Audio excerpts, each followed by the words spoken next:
Rikki-tikki-tavi, the mongoose. One of my favourite invincible species is from the Jungle Book.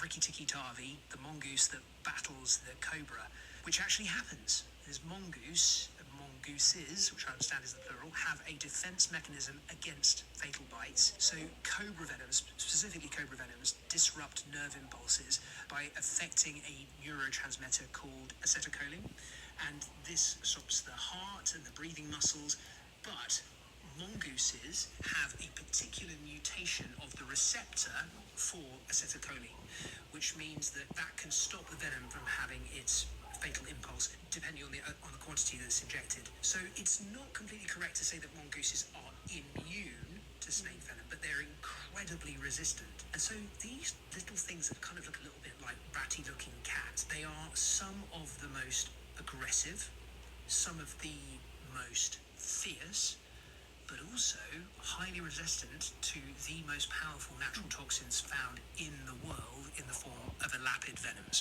So you ask for invincibility, and I give you Rikki-tikki-tavi, the mongoose. The mongoose. Don't put my kid's name in your mouth no more, ho. Don't say nothing talking about some I can't feed my kids, cause bitch, my kids eat shrimp.